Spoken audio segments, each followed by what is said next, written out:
Fretboard work, mother of pearl inlays. I lay out the inlays where they belong and number them. Notice the ebony sawdust. This will be used for filler later. I use blue painter's tape where the inlays will be routed. I trace the outline of the inlay on the tape. I score the edges of the tracing with a razor blade and I remove the tape where I will route. I use a Dremel and a Dremel router base to route the fretboard for the inlays. The ebony sawdust I use for filler is created when I sand down the fretboard thickness. This method works for rosewood also. Once the routes are complete, I remove the old tape and tape off everything else except the routes. This includes the fretboard wire slots. Next, I mix Tester's Model Glue with ebony sawdust to create a filler. I spread the filler along the inlay edges to fill any gaps.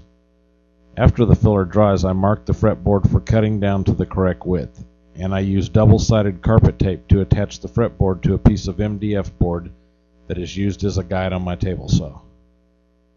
Once the fretboard is cut down, I use a 12-inch radius blocks to sand the filler and inlays to the correct radius. I start with 150 grit and work up to 800 grit for a smooth and shiny finish.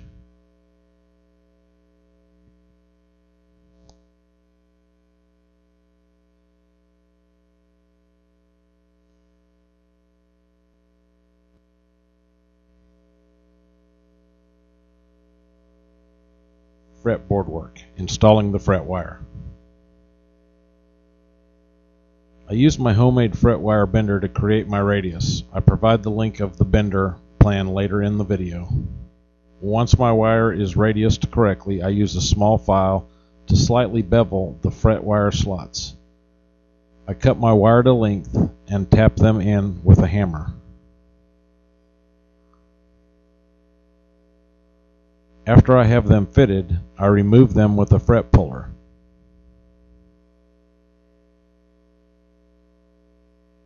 I use super glue to attach the wire, one spot on each end and one in the middle.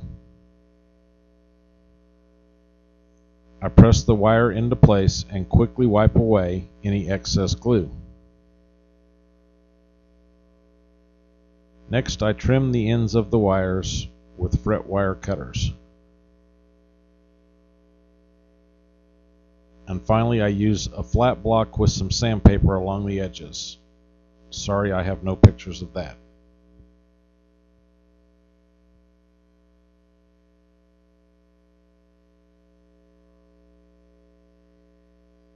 Fretboard work, installing the fretboard binding.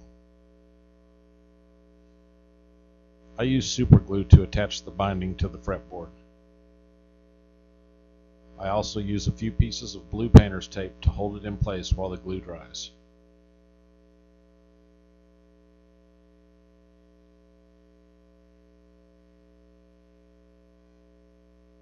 I use a Dremel cutting bit turned around backwards to trim my binding.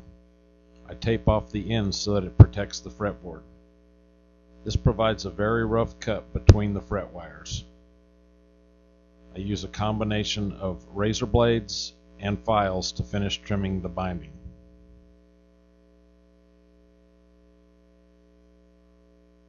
A video clip follows of the Dremel process and the razor blade scraping process.